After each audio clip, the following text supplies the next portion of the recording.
欢迎收看嘉国财经，今天是2025年8月18日，财经新闻第一期。路透社消息，特朗普政府周五扩大了对钢铁和铝进口征收50%关税的范围，将数百种衍生产品添加到征税商品清单中。美国商务部在周五晚些时候发布的联邦公报通知中表示，工业和安全局正在向美国协调关税表，添加407个产品代码，用于标识将根据产品中的钢铁和铝含量征收额外关税的商品。通知称，非钢铁和非铝成分将按照特朗普总统对原产于特定国家的商品征收的关税税率征收，对扩大清单所列商品征收的税款将于8月18日起生效。周五早些时候，特朗普在前往阿拉斯加与俄罗斯总统普京会晤的空军1号上对记者表示，他计划就钢铁关税和半导体进口税发表更多声明。华盛顿消息，美国议员正在访问韩国和日本，探讨美国如何利用这些盟友的造船专业知识和能力来提升自身的实力。目前美国的造船实力与中国相比相形见绌。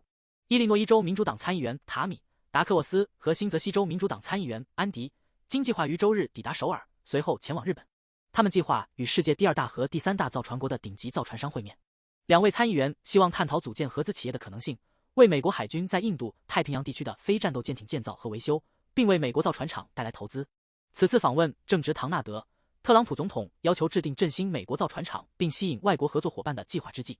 五角大楼正在其年度预算中寻求470亿美元的造船资金。这种紧迫性源于华盛顿在海军舰艇建造方面严重落后于中国，这种情况引起了政策制定者的担忧，他们担心海上力量平衡可能会转向目前世界第1大造船国中国。多伦多消息，安大略省住房部长罗布·弗莱克表示，该省已批准多伦多的一项计划，允许在交通站附近建造更高、更密集的建筑。多伦多官方计划的改变将使整个城市在未来25年内新增150万套住房。市长奥利维亚州表示，前任市长5年前向省政府提交了类似的计划，该计划仅允许新增50万套住房，而这些变化将允许新增住房数量翻3倍。计划将增加全市120个交通站附近的密度和最大高度。省政府表示，将继续与多伦多合作制定其他14个交通站区域的规划。目前，安省的住宅建设进度落后于实现到2031年在全省建造150万套住房的目标，去年仅开工建设94753套住房，其中包括长期护理床位、养老院套房和大专学生宿舍床位。蒙特利尔消息，由于加拿大公共雇员联盟的劳工骚乱以及由此导致的所有航班暂停，加拿大航空公司暂停了对2025年第3季度和全年运营业绩的预测。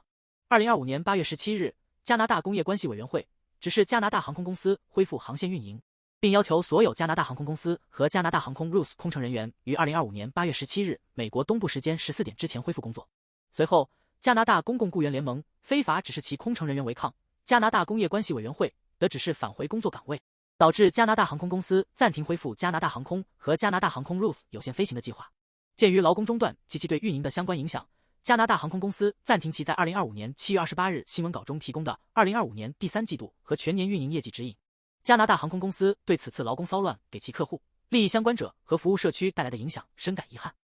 谢谢收看，欢迎订阅嘉国财经。